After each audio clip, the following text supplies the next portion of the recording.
आपण पाहताय माय माऊली news channel. पाहूया महाराष्ट्रातील वर्तमान घडामोडी। महाराष्ट्राच्या लातूर जिल्ह्यातील धडकनाळ तालुका उदगीर येथील रहिवासी असलेले प्रकाश गोपनर उर्फ राजे सरकार हे मागील अनेक वर्षांपासून धनगर समाज बांधवांच्या न्याय हक्कासाठी लढत आहेत।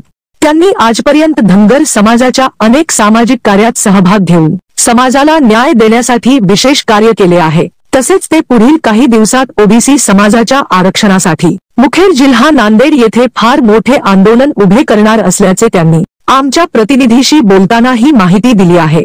यावेळी ते काय म्हणाले ते आता आपण ऐकूया। माय माऊली न्यूज चॅनल साठी आनंद पाटील, श्रीरामे, महाराष्ट्र प्रतिनिधी। नमस्कार, मी राजे सरकार धडकनाळकर बोलतोय। मी एक धनगर समाजाचा कट्टर कार्यकर्ता आहे। या मुलाखतीमधून माननीय देवेंद्र फडणवीसजी साहेब यांना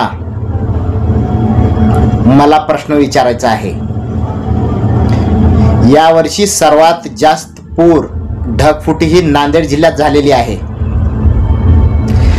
त्यातल्या त्यात नांदेड जिल्ह्यामधील मुखेड तालुक्यात ढगफुटी झालेली आहे आणि अतोनात शेतकऱ्यांचं नुकसान झालेलं आहे।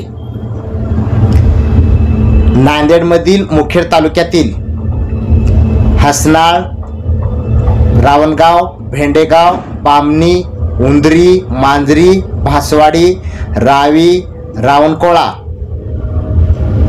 या गावातील शेतकऱ्यांचं अतोनात नुकसान झालेलं आहे। तरी शेतकऱ्यांना लवकरात लवकर मदत मिळाली पाहिजे। आणि दुसरा प्रश्न म्हणजे मराठवाड्यामध्ये जे मेंढपाळ बांधव आहेत, मेंढपाळ बांधवांना स्वतःच्या संरक्षणासाठी बंदुकीचा परवाना दिला पाहिजे तुम्ही। कारण आमच्या धनगर बांधवांवर बाकीच्या लोकांचे हल्ले होत आहेत, आमच्या भगिनीवर हल्ले होत आहेत, त्याच्या स्वतःच्या रक्षणासाठी बंदुकीचा परवाना दिला पाहिजे।